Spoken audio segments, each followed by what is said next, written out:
the simple woolly bugger, with maybe a few little twists.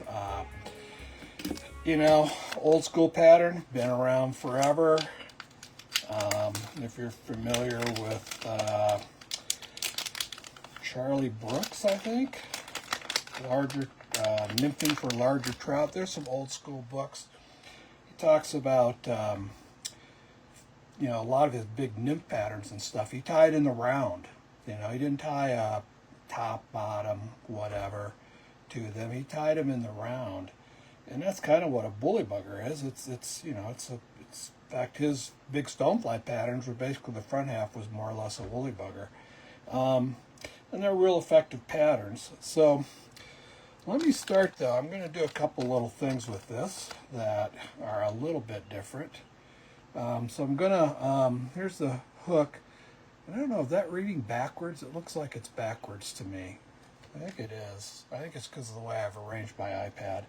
Anyway, this is a Ahrex PR360 hook. It's, let me take the barb off from it here. And put it in the hook, put it in my vise, and then let's redirect my camera here. Let me look up and kind of look down. There we go. Now we're kind of seeing. So you can kind of see it's this, it's a little bit of a jig hook. Okay, is what I'm going to tie it on. So I'm going to start off by putting a cone on it. Yeah, these are reading backwards. I'll reverse this on my YouTube channel when I save the video, but I don't know why. When I arrange my iPad like this, I've got it's a whole thing. Anyway, yeah, stuff is reading backwards. Anyway, yeah, so Wapsi tungsten cones. This is just the medium size. I don't want this real heavy. I'll kind of explain fishing it and all that as I go along here. So let's see here. All right. So I'll drop one out here. So I'll slide it onto my hook like that. Okay, then I'm going to add a little bit of lead to it. Okay, let me get my light. See if I get a little more light on that. Oh, is that a little better? Yeah. So I've demonstrated how I use. This is not lead, by the way. It's a lead substitute. Is it tin? I'm not sure, but I work off of a bobbin. You know, a lot of times you see guys, they spool off some and cut a piece off and then wind it on and all that. I work off a bobbin. The reason is I don't have any scrap that way. So what I'm going to do is I'm going to take this and I'm going to put it on the far side of the hook. It's the near side for you.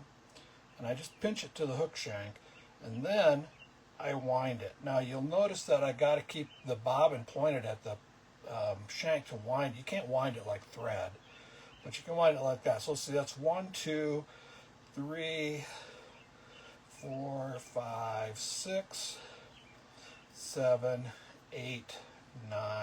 Actually, let's go 8. That's what I've been doing, so let's stay kind of consistent with it. All right. So now, I've got some loose spirals in there. I'll kind of push and twist these together. Get them twisted up there. And if I guess I got a little sharp point there, I grab my pliers and, oops. I'll just flatten that a little bit. Doesn't take much. And then push the lead together. There we go. Now I'm going to back the cone up a little bit, push the lead into it. It'll go inside the cone. Then I'm going to push the cone right forward like that. So what I'm doing is I'm going to do this pattern here. It's kind of a burnt orange rust color. And you can probably imagine what, if you think about fishing smallmouth rivers and stuff, what it's probably going to imitate. So I'm going to just match to a burnt orange thread. So I'm going to come in here, wrap my thread back, just build a little thread dam in there behind it, and then kind of wrap through the lead shanks, and then I'll come back Let me grab my scissors here. Then I'll wind all the way back to my tie-in point, I guess. You don't necessarily have to on this one, because I'm going to come back to the front here of the lead. Okay, so my tail is going to be some burnt orange hairline, select marabou. It's a little better than the blood feathers because I like the tips a little better. So let me find a couple. Let's find 2 of them in here. So there's 1, 2. So we'll see how that looks like. See if that's enough for a tail. I know they look like a lot, but once I match them up, and now let's kind of just stroke it back and you'll see. Yeah, actually these 2, I think that's not a bad tail right there. I got to lengthen that one a little bit. Make sure the tips are even on both of these. Yeah, I think that's a pretty good tail. We'll do 2. Sometimes you might have to add a 3rd depending on the feather to just get it to wherever you want it. Okay, so now here's what you want to do. The tail you want to be about 1 body length is about where you want it. So I'm going to come and I'm going to grab that with this finger, but then I'm going to come forward and you'll notice that my other fingers are right above the back of the lead where the thread is hanging. I'm going to switch hands, come in, clip it there. Then I'm going to take those squared out ends, lay it right in there behind the lead, and come back to my tie-in point. Okay, so one of the things I'm doing is I'm building up a smooth base here. You know, I'm not, and I don't lay them on and tie them down and try to pick them up and cut them. I mean, it gets real messy, and you know, this way, you know, the butts of the marabou come right up to the lead, and it kind of creates a fairly smooth base. Okay, so now I'm using a whiting bugger pack. It's going to be kind of a burnt orange color, or you can, you know, if you've got the right colors, you can use your cape, you know, like an American saddle, you know, that kind of thing. So here's the feathers. These actually, I wish these were a little webbier. They're okay. They work, but they're not quite as webby as I would like them to be for a woolly bugger. So let me find one here that I like. Oh, something that's got some web in it. Here we go. Let's, I think, back here. Yeah, we'll do this one. This one.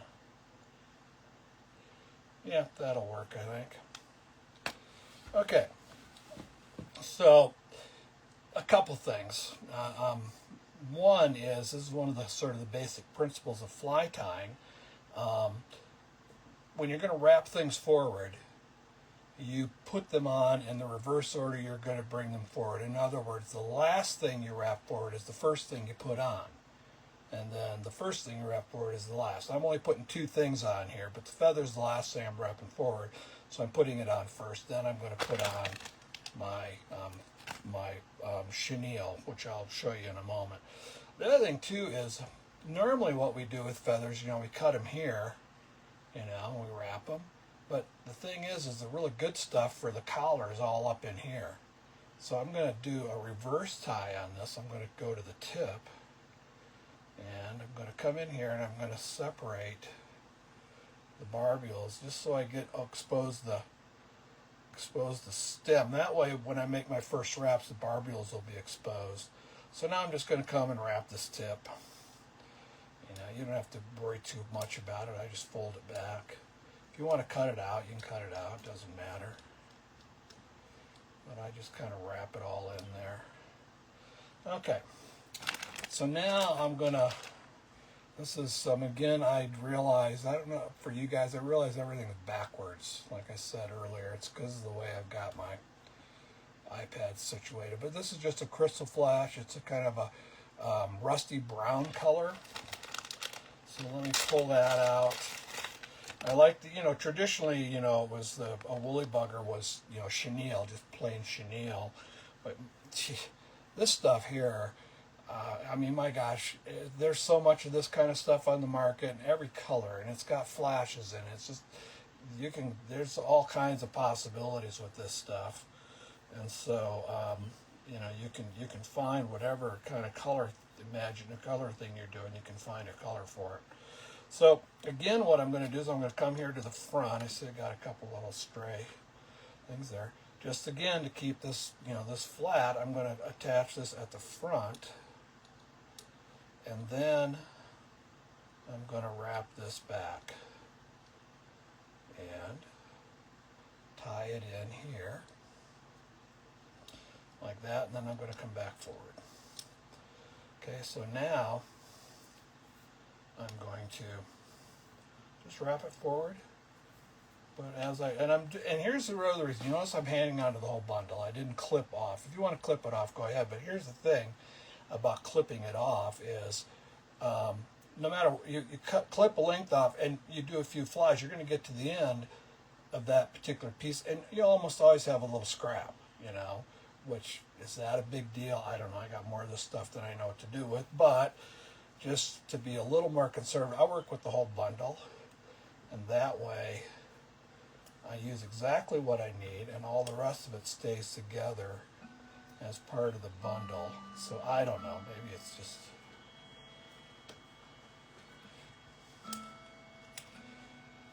But if you don't like working with this thing, then by all means go ahead and cut a piece that's appropriate length that you want to work with, and work with that. Whoops.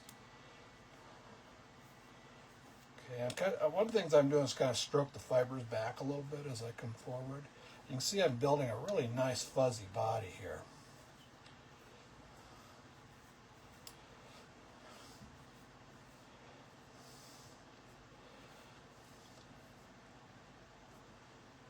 Okay, now I'm getting up here in the front, so yeah, I'm getting a wrap up, one more wrap. Now, remember my cone is angled down, so I got more space on the top than I do on the bottom. So here's what I'm going to do to solve that little issue. I'm going to take my last wrap across the top. Normally I would hold it like this and wrap it and tie it off, but instead, because I've got that angle, there's more from the tie-in point. The distance to the edge of the cone is longer on the top than the bottom. So I'm going to take this, wrap it around the far side, and then I'm going to tie it off on the far side. And it's a small little thing. I mean, you don't have to do it. I know the fish probably don't care at all. But it will fill in that little space right there. So now, last step, I'm just going to go ahead and bring my feather through. And now when I start getting down here near, oops, let's kind of work that in there. There we go. That's maybe a little better. Now, I'm down here where I got the marabou stuff, so I'm going to grab my hackle pliers. I'm going to put my hackle pliers right on the very end of that feather. Because now I'm getting into the good stuff. This is the good stuff right here that I want to put on the front of this fly. So I'm going to come forward with it, and I'm going to get right up in here in the front. And I've run out of feather. Let me see if I can back that off. Let me try a little different. Let me space these a little bit wider, because I'd like a little more at the front. Take up a little more each time I go forward here. That's a little better. Now, and just like the chenille, I'm going to take this wrap over the top away from me, just to help fill in that top space, and then come in here right up next to the cone and tip this. You see, I've used pretty much the whole feather. And then all I have to do is come in here, get some wraps back in there, and would finish. Now,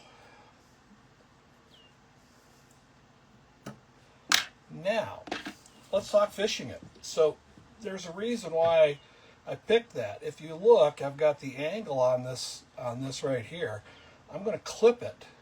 Okay, I'm going to put a clip on it, and I'm going to fish this, you know, on probably maybe a 7-weight or 8-weight rod, and I'm going to do a bass leader with some tippet, probably, you know, several feet of tippet, and I'll tip it out at, you know, maybe 16-pound test, something that's pretty heavy. And then I'll use one of the little clips that you've seen me use before. And if you're not familiar with it, go to my second book, Tactics for Bass, because in that book I have a whole section on rigging and different types of tackle options, and I talk about clips in there. But what the clip will do is it'll give this thing total movement, and so what will happen is this is going to land like this. It's going to land hook up in the water, and so you can kind of jig it across the bottom. As you strip it, it's going to jig and pop back and jig and pop back. And so this fly is a really good fly. And here's one of the things that happens in lakes is you get these little cold fronts come through and everything slows down. It's not the bass so much that are reacting to the cold water as all of the aquatic insects and stuff, and then it just kind of filters up through the food chain. You know, one of the real keys when you know if you've had a rainstorm or something come through, and I fish a lot in Michigan. You have a little rain or something come through, and you look in your shallow water. There's no bluegill. There's no little bluegill sunfish cruising around doing their thing. The shallow water is kind of empty. Well, they've vacated too, because all the bugs and stuff that were up there that they used to eat aren't active, and so they've gone out to deeper water and kind of sit for a day or so to let the things warm up and let the whole food chain kind of get active again. This fly is a great fly when that happens because you can fish it really slow. And a slow presentation is one of those things that really you need to have when you have those cold fronts come through. And so that's where these woolly buggers are really good. And I've tried traditional ones too, but I thought this was kind of a cool variation. You know, you could tie crayfish imitations, jig imitations. There's a lot of patterns in this category, but this is a fairly simple one and it will do the job. The other place you can use this is I have some smallmouth rivers I fish, and one of the smallmouth rivers has a really it's the Pine River, for those of you in Michigan. It headwaters up west of St. Louis and St. Louis, Michigan, and it flows down through, and there's some industrial thing in St. Louis years ago that put a bunch of I don't know what all in the water, but there's signs all along the river going, don't eat the fish. But it has a healthy crayfish population, and it has a real healthy smallmouth population. Smallmouth look really good. I'm not going to eat them though. They can go back in the river, but this fly, toss it up into the head of the runs and just almost like Euro nymphing, tight line it and just kind of jig it down through. It's just like you would with a crayfish imitation. And let me put this one over here, just kind of as a last thing. I'll just show you olive and kind of this burnt orange, rusty orange color are some good colors. All black would be a good color. And so there you go. There's one way. Hey, Bruce, how you doing? Good. Thanks for joining us. So there's one woolly bugger that's a little twist on it. It's not just your straightforward woolly bugger. By doing the little jig hook with the cone, clipping it, you're going to get the hook upside down, which is kind of a cool thing. Okay, so let me put this aside. I have one more for you, and then we're going to call it an evening. I'm going to not make this real long tonight. So let me put this aside over here, get everything out of the way, and we are going to do another one. So let me gather up materials here that I need for this one. Let's see. Okay, there we go. And this is another little twist on a woolly bugger that I really like. And these I've tied for a while, but I don't believe I've ever In fact, I'm quite confident I've never tied them in a video. I've never photographed them. I don't think I've ever put them on Facebook. They're not in any books. So I take it back. I don't know if they're in. They may not be in. I did do very similar. It's not that different. A Polyrospero nondescript nymph that I did the same little thing with. And the difference between a woolly bugger and a Polyrospero nymph is you trim out the hackle. You could get a little hackle collar on it. I mean, they're so similar that are they even hardly a different fly. But I'm going to do this one for you. So again, I do apologize. I think everything is in reverse, but this is a moonlet. Read it backwards, a moonlet. The key in this one is, I don't know, let me see if I can find it. It is a 2 extra long.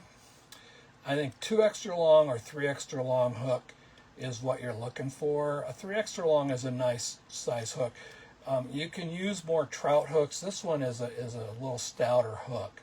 And so it's a pretty good hook for this purpose. And the other thing I like about them is they are barbless. So we'll put one of them in here. And now let me readjust so you guys can see my vise. There we go. All right, so the first thing I'm going to do, again, I'm going to go to my lead because I want a little bit of weight in this one. Same deal with the lead. I'm going to trap it on the far side. And again, like I said, this is not actually lead. This is a lead substitute. So let's say I've got 1, 2, 3, 4, 5, 6, 7, 8. There we go. 8 wraps. That's enough. I just want a little bit of weight on this. And I'll explain how I fish it and why just a little bit of weight does the trick. So again, I'll kind of twist it, come in here with my pliers, and I have a little sharp edge there and there. Okay. So now I'm going to grab my thread here. So I'm going to show you. So now this thread's in the middle, so I want to show you how I do thread here. So I'm going to start with a thread with, let's try that again. Start with a little sort of a thread dam up front here that I can push that up against. Hang on to the tag. Don't get rid of the tag yet. Now come back, capture the tag at the back like that, and wrap a little dam in the back. So you've now trapped the lead, and you've got this little piece of thread going across the top, okay? So now what I'm going to do is I'm going to, remember my lead all went this way, I'm going to wrap my thread this way. And what will happen is, if you think about all those little wraps of lead laying on the hook shank, the thread's going to slide down in each one like that. It's going to grab that little that thread going across, and each time it pulls it down, it tightens it up as well. And so I can feel it kind of pulling down, popping down in between the lead. And so what it does is that little piece of thread tightens this way as you wrap through and pull it, suck it down into the lead. And the lead is, I mean, I could, if I really reefed on it, I could move it, but for our purposes, it's plenty solid. And so, you know, it's a good way to put lead. I learned this method way back when I was doing a fly tying class, and we were doing AP nymphs, the old Andrew Puyans pattern. Whether AP stands for Andrew Puyans or AAP stands for all purpose, I'll let you guys decide that. Great nymph pattern, but it's you know, it's kind of a nice method for putting lead on where you don't have to do any glue. Now, if you want to brush the hook shank with a little Zap-A-Cap, that'd be fine. So now I'm going to come back here and kind of where my tying point. Now I'm actually going to come all the way back up front. I guess I didn't need to go back there, but I did.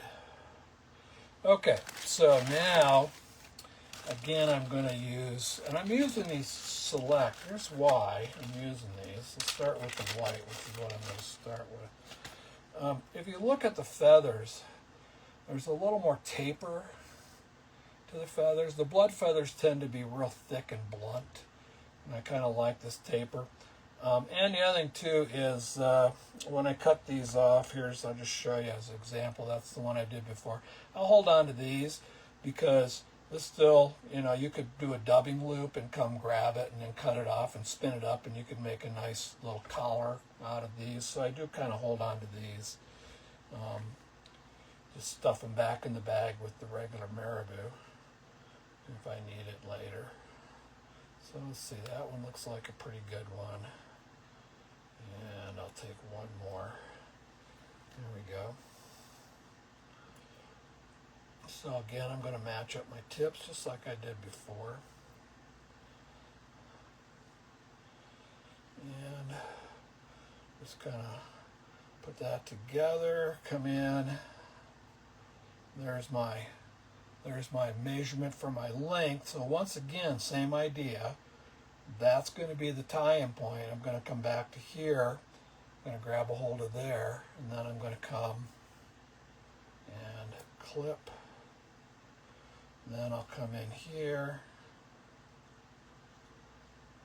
and just hold on to it as I go back. Come back to my tie-in point. And there's my tail. And it might be a little long. This is one thing you can do. It's pretty easy to adjust it if you don't like the length. And this is one of the reasons why I like doing it this way too. I want to make it just a little shorter, so I'm going to cut a little extra off the front.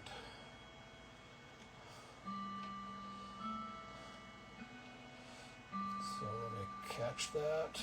Let's try that again. There we go.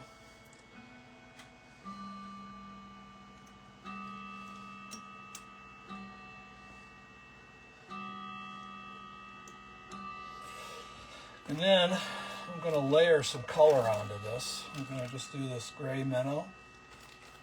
I'm going to add one feather of this on.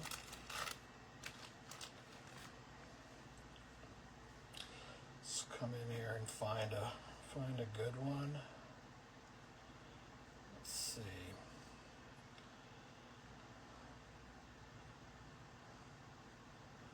Yeah, that one looks pretty good.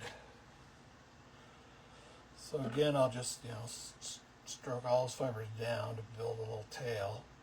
So I match it there, but then I come up here, find that tie-in point. And then I come and I clip it, lay it on here, and come back. So now I've got this layered colored tail here. Okay. And you notice I am building more towards the front of the eye here, and you'll see why in a few minutes. See what I'm going to do here. So now, don't have a bugger pack for this color. You could use a light gray feather for this, or I got grizzly, that will work. So let me find a feather here that looks like it will be, yeah, I like that one. Same thing as before, we're going to reverse tie it in.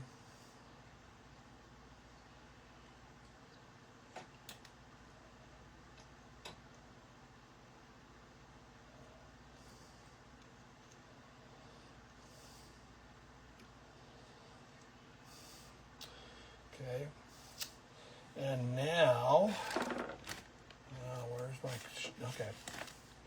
This is just some crystal chenille. I've had it around forever. Again, there's all kinds of these kind of materials out there. So I'm going to just do this. And again, I'm coming up front. I'm going to tie it down in front and run it the whole body length. Again, that's just, I'm keeping this body, nice and even. I'm not building bumps into it by starting things at the back or whatever. And then, again, like the other one, I'm working from the card. Oops, I got to get my thread up here. I'm working from the card. And if you don't like that, just cut a piece off. But I've just been kind of doing this way. Whenever I've wrapped materials, I've kind of worked with the whole bunch.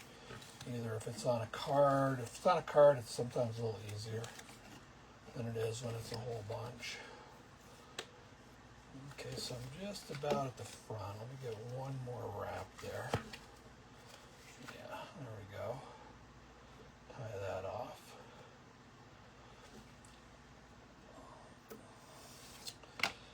And then bring my feather forward.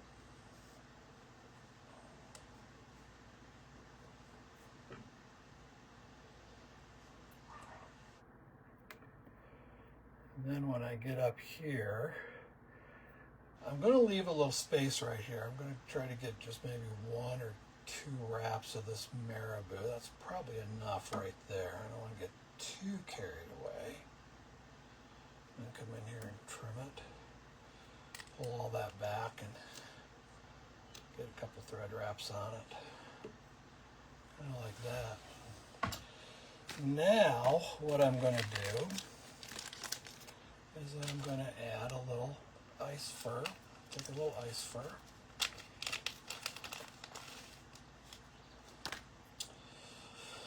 So when I cut this stuff, I always take a full hank of it. I just kind of take a full piece like that. Take a little bit out of there. Yeah, that'll probably do it. Take the whole thing, but then I don't need the whole thing, so I'll cut it in half. And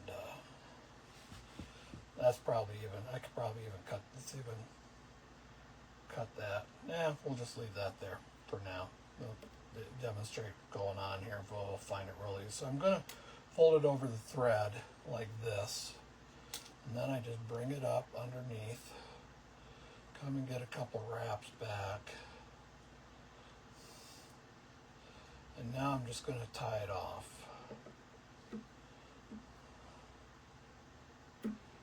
Okay. Now, the last thing I'm going to do is I'm going to use some fish skull stuff. So this one, the other one, I guess you could say was kind of a woolly bugger that, what would it be, like a crayfish maybe type imitation or whatever. So this one's going to be a little minnow type imitation. So I'll just kind of pull that back and put that on there, and it fits fine. So now, I don't think they're in the audience tonight, but Steve Maldonado, Chris Kruger, great Denver fly tires, great streamer tires. I was telling them I had a couple of my heads pop off, and I'd been just putting a little bit of the UV under there and putting the head on, then hitting it with the light, and the light would go through the head and it would adhere. But one of the things is that's not really, it's a UV resin, but it doesn't really grab a hold of the code. They were telling me that they were using this stuff here, Loctite. Sorry, I don't know. It's always backwards.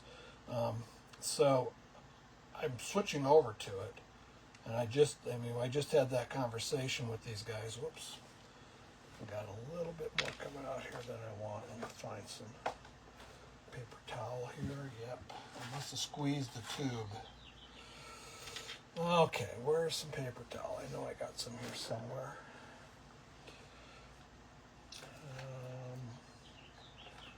Yeah, I'll just use one of these old feathers. Just kind of, there we go.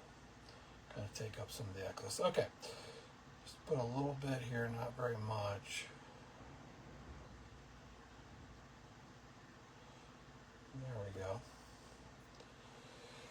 Put the cap back on it.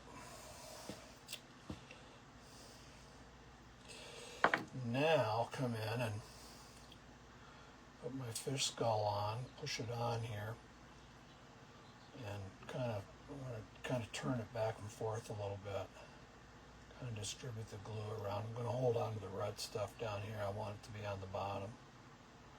Then I'll come in here and put a little bit of a thread head right in front of it just to hold it in place.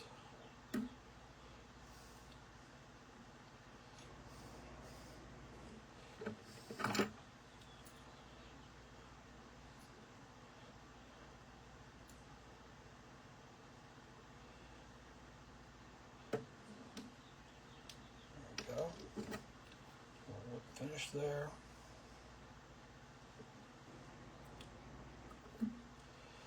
Then I'll come under here and I'll just snip that short. So I have a little splay of red on the bottom there. Sometimes this head, they changed from a hard head to a flexible head.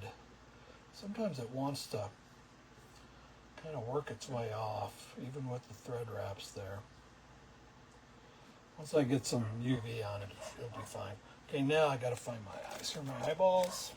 This particular pattern, I'm using the ice. And here's the interesting thing about this. I don't know if you've used them before, but a number 5 mask and 5mm eyes, kind of, they work together. They're the right size. So let me grab these eyes.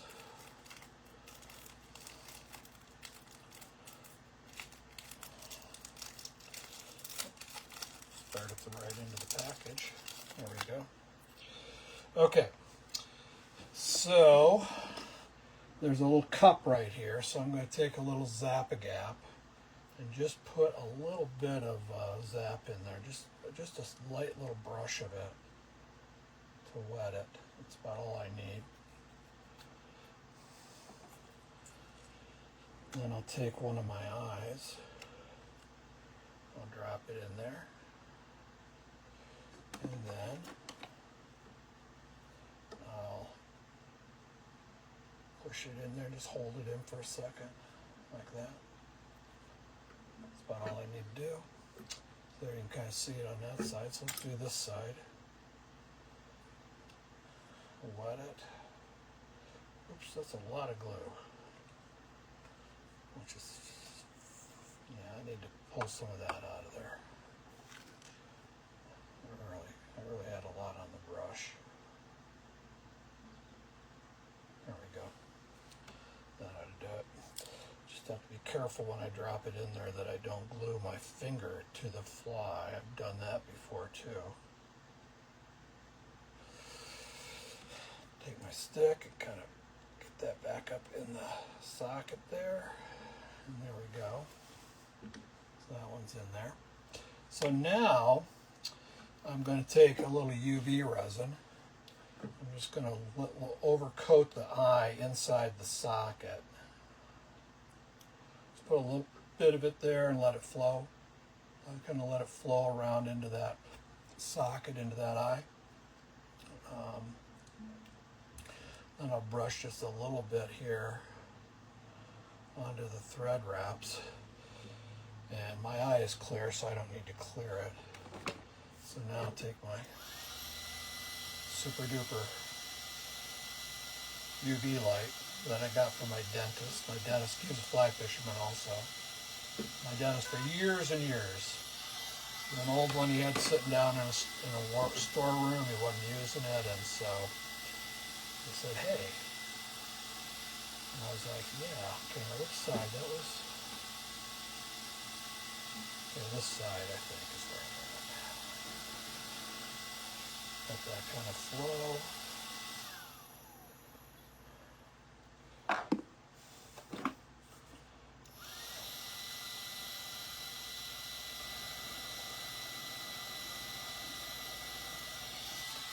Okay, so there you have that one. So now with this one, let's talk fishing just real quickly here. With this one, again, you know, I pull these out when these cold fronts come through, and everything starts to slow down. So what I will do is I'll build about a 5 or 6 foot leader out of fluorocarbon. Because although you don't have to, you could do nylon too, but a lot of times I'll do fluorocarbon. Either I use a nice high-end Scientific Anglers fluorocarbon, or like some Berkley spinning line fluorocarbon. You know, that line is good enough for short leaders, you know, turnover. Maybe 20 pound down to, you know, maybe a 20 or 25 pound to maybe 15 and 10, you know.